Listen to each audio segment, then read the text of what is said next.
ஏதோ பெருசாக வெடிக்க போகுது, பூகம்பமே வெடிக்க போகுது போல அவருடைய 2 நாளைக்கு முந்திய மனம் திறந்து பேச போறேன்னா அடைபட்டு கிடப்பதெல்லாம் பீறிட்டு கொண்டு வரப்போகிறது என்பது போல சொன்னார். அதெல்லாம் ஒன்றும் கிடையாது.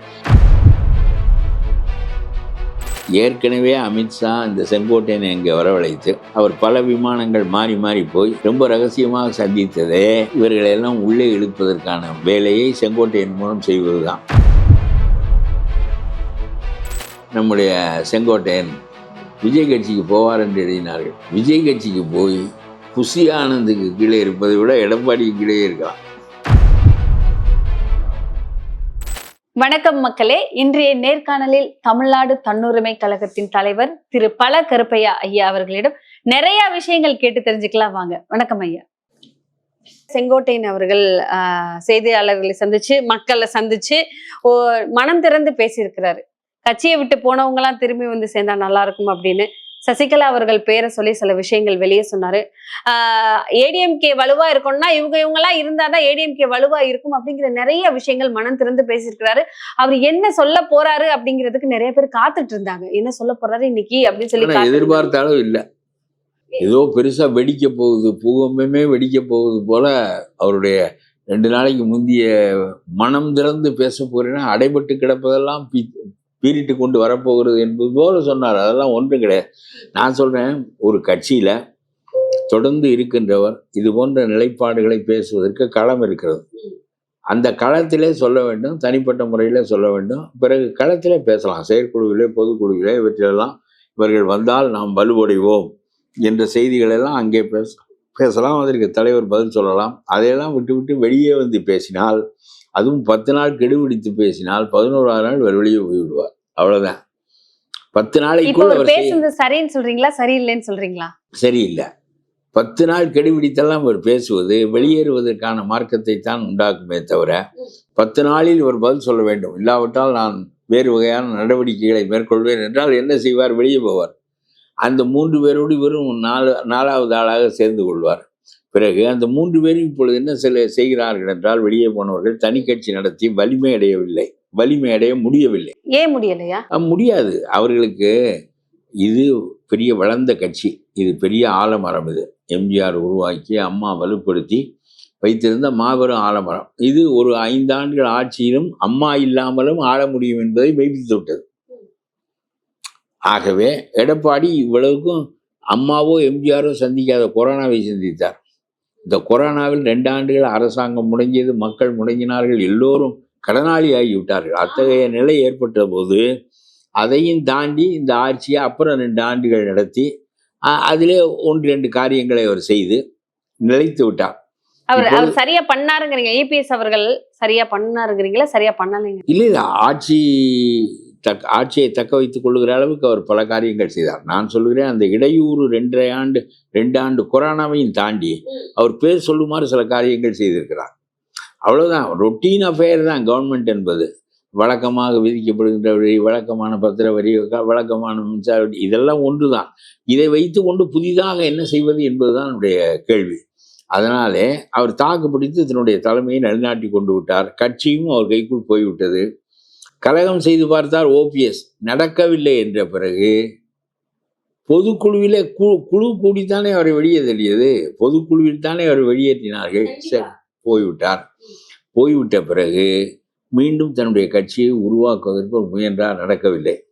தினகரன் முயன்றார், நடக்கவில்லை. 2 பாராளுமன்ற தேர்தலில் இவர்கள் யாரும் வெற்றி பெற முடியவில்லை.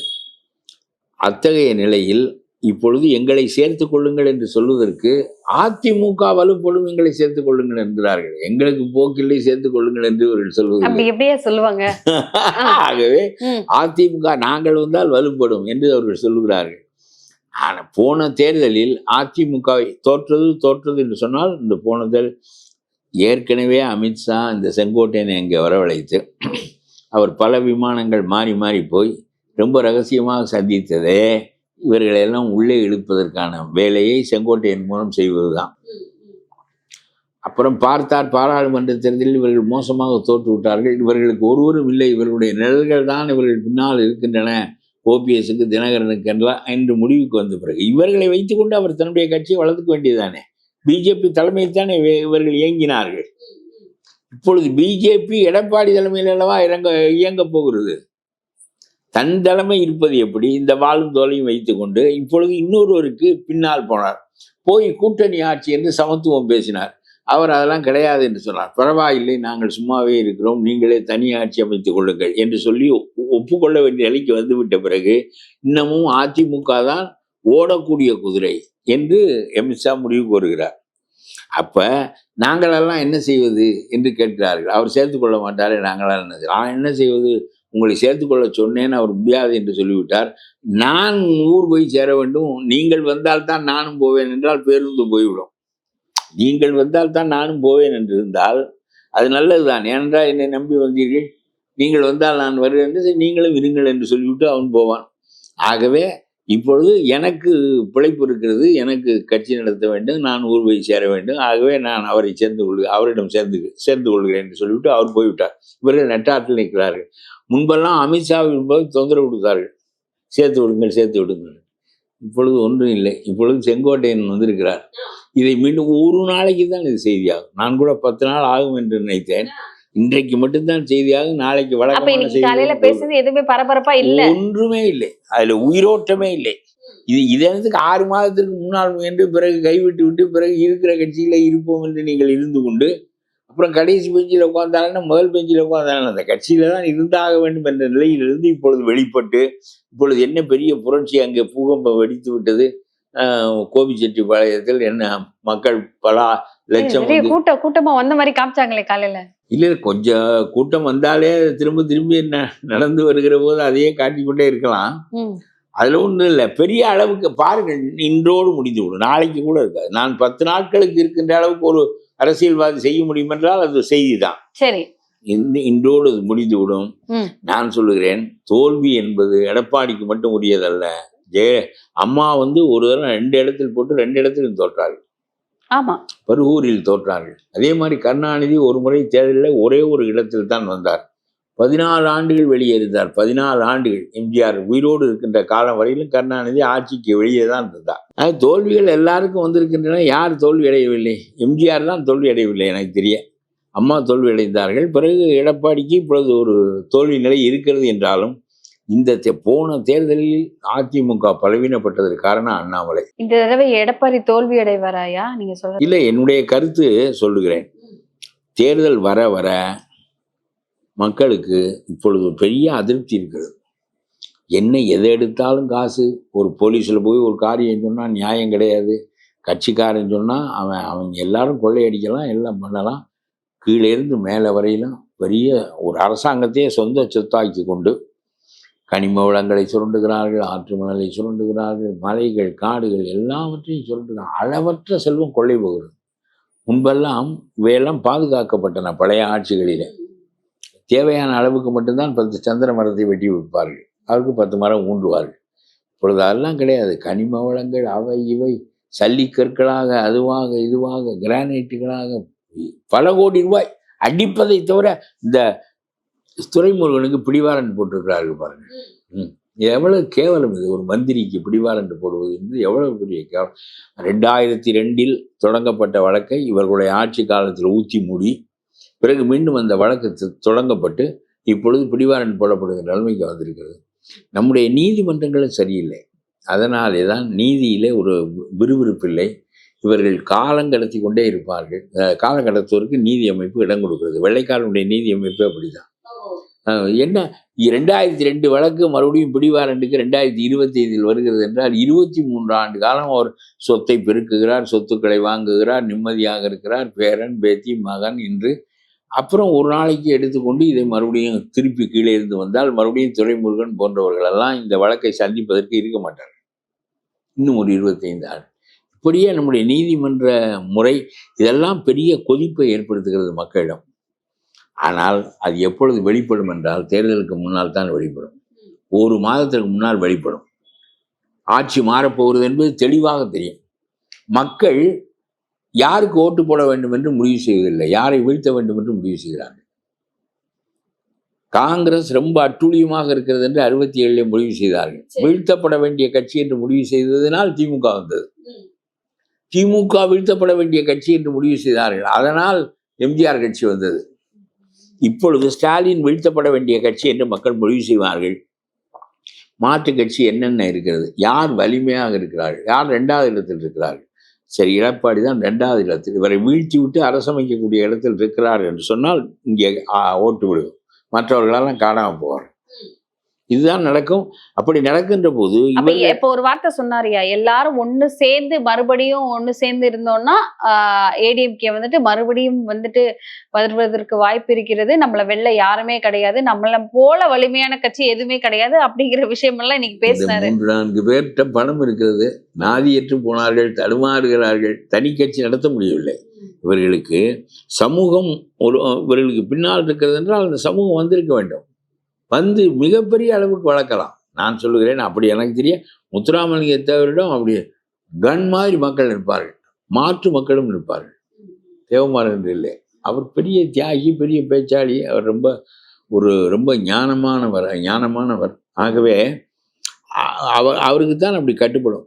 தேர்தலில் நிற்பதற்கு போவார், ஓட்டு கேட்க மாட்டார், ஓட்டு போடுவார்கள் மக்கள். ஓட்டு கேட்க போவதே இல்லை, ஓட்டு கேட்க போகாமல் வெற்றி பெற்ற ஒரே தலைவர் தேவர் தான். நான் ரொம்ப சின்ன பிள்ளை கேள்விப்பட்டிருக்கிறேன். அதுதான் செல்வாக்கு. ஒன்றுமில்லை, அப்புறம் நீ பலாப்பழத்துல தான் நிற்க வேண்டியிருக்கு, பாதி பலாப்பழம் அழுகி போய்விட்டது என்றால் என்ன பயன்?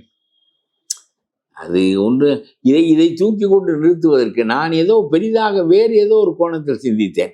இவர்களெல்லாம் சேர்த்து கொண்டால் அதிமுக வெற்றி பெற்று விடும் என்றால் ஒரு 4 நாட்களாவே பரபரப்பு. என்ன 5ஆம் தேதி செங்கோட்டையன் அவர்கள் என்ன சொல்ல போறாரு? ஒன்றுமே இல்லை, கடைசியில் பொசுக்கென்று போய்விட்டது. நான் ஒன்று சொல்லுகிறேன், இவர்களை சேர்த்துக் கொள்வதற்கு ஏன் எடப்பாடி தயங்குகிறார் என்று எனக்கு தோன்றுகிறது என்றால், இப்பொழுது ஒரு கட்சியாக இருக்கிறது, ஒரு தலைமை இருக்கிறது, கூடவோ குறையவோ அவர்கள் பாட்டுக்கு போய் கொண்டிருக்கிறார்கள். இவர்களெல்லாம் விட்டால் 4 பேரும் மறுபடியும் 4 குடைச்சல்கள் உள்ளே வந்து விட்டால் கட்சி 4 ஆகிவிடும். மறுபடியும் ஒரு வழியாக ஓபிஎஸ்ஐ வெளியே தள்ளி இப்பொழுதுதான் கட்சி ஒருமைப்பட்டு இருக்கிறது. மீண்டும் இவர்களை உள்ளே தள்ளினால் இதான் நிலைமை ஏற்படும் என்று அவர் அஞ்ச வேண்டும் என்று நான் நினைக்கின்றேன். அவரோட பயம் இதுவா இருக்கலாம் அப்படிங்கிறீங்க? இருக்கலாம்.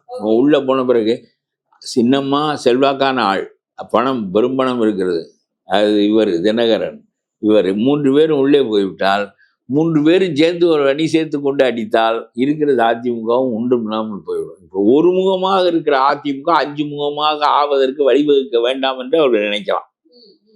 ஆனால் இவர்கள் வெளியே நின்று ஒரு பெரிய செல்வாக்கோடு இருந்தால் விஜயை போய் தொங்குகிறவர்கள் இவர்களை தொங்க மாட்டார்களா கேட்கிறேன். விஜய்கிட்ட கூட்டு விஜய் வரணும் அப்படின்னு நினைக்கிறாங்க. இல்லை, இருக்கட்டும், ஒரு கூட்டணி தானே அது. உள்ளுக்குள் குலைச்சல் கொடுக்கின்றவர்கள் இல்லை, இவர்களெல்லாம் உள்ளுக்குள் குலைச்சல் கொடுப்பார்கள். இது கூட்டணி வந்தால் சரி, அவருக்கு ஒரு ஓட்டு சதவீதம் இருக்கிறது, நமக்கு கொஞ்சம் குறைபாடு, அந்த குறைபாட்டை நிவர்த்தி செய்து கொள்ளலாம் என்று கூட்டணி அரசியல் தான் நடைபெறுகிறது 70 ஆண்டுகளாக. ஆகவே கூப்பிடுகிறார்கள், அது வேறு இது வேறு. ஆகவே இது ஒன்று. இவர்கள் சில பேர் எழுதினார்கள், விஜய் கட்சிக்கு போகிறார் நம்முடைய செங்கோட்டையன், விஜய் கட்சிக்கு போவார் என்று எழுதினார்கள். விஜய் கட்சிக்கு போய் புஷி ஆனந்துக்கு கீழே இருப்பதை விட எடப்பாடிக்கு கீழே இருக்கலாம். அங்கே புஷி ஆனந்துக்கு கீழே தான் எவ்வளவு பெரிய சுப்ரீம் கோர்ட் நீதிபதி பதவி முடிந்து இந்த கட்சியில் சேர்ந்தாலும் புஷி ஆனந்துக்கு கீழே தான் இருக்க வேண்டும். அப்படி ஒரு கட்சி அது. அவருக்கு யாரையும் கண்டு பயப்படுவார். அவர் செய்தித்தாள் படிக்கின்றவர் இல்லை, அரசியல் சிந்தனை உடையவர் இல்லை, எல்லாவற்றையும் சொல்லி கொடுத்து ஒரு விதமாக அவருக்கு ஒரு கூட்டம் இருக்கிறது என்று நடத்துகிறார்கள். அதனால புஷி ஆனந்தத்துக்கு மேலான அதிகாரமுடையவராக அந்த கட்சியில் யாரும் வரவே முடியாது. இவர்களெல்லாம் அங்கே போகுது என்பது நடக்கக்கூடிய ஒரு காரியம் இல்லை. இதுக்கப்புறம் இப்போ காலையில ஒரு அறிக்கை விட்டார், எல்லாரும் ஒன்னா சேர்ந்து ஏடிஎம்கே வந்துட்டு சிறப்பான பாதையில கொண்டு போவோம்னு சொல்லிட்டு செங்கோட்டையன் அவர்கள் சொல்லிட்டாரு. நிறைய பேர் நிறைய விஷயங்கள் ஏதோ ஒண்ணு செய்யல போறாரு, ஏதோ ஒரு உண்மையை வெளியே போட்டு உடைக்க போறாரு அப்படிங்கிற கோணத்துல எல்லாம் எல்லாரும் ஒன்றுமே இல்லை. அந்த மாதிரி எதுவுமே வரல. இது கடைசியாக இன்னொன்று சொல்லுறேன், இந்த 3-4 பேரோடு வந்தவர்களெல்லாம் சத்தம் இல்லாமல் நேரடியாக அதிமுகவில் கலந்து விடுவார்கள், இவர்கள் மட்டும் நிற்பார்கள். சோ இந்த மாதிரி அடுத்து என்ன நடக்குது? செங்கோட்டையன் அவர்கள் சொன்னதுக்கு அப்புறம் எல்லாரும் ஒன்றிணைறாங்களா இல்ல பிரிஞ்சு போறாங்களா? ஒன்றும் நடக்காது, ஒரு அசைவையும் உண்டாகாது. அதிமுக காரர்களிடம் அந்த தாகம் இருக்கிறதா என்றால் இந்த கழக அரசியலை விட நிம்மதியாக நடக்கின்ற அரசியல் நல்லது என்றுதான் நினைப்பார்கள். கண்டிப்பா. இவர்கள் கழகம் செய்து விட்டு தானே எல்லாரும் வெளியே இருக்கிறார்கள். அப்புறம் இப்ப மறுபடியும் நான் சேர்ந்து மக்களுக்கான கழகம் இல்ல, பிரச்சனைக்கான கழகம். அவ்வளவுதான். நன்றி ஐயா, தொடர்ந்து பேசலாம்.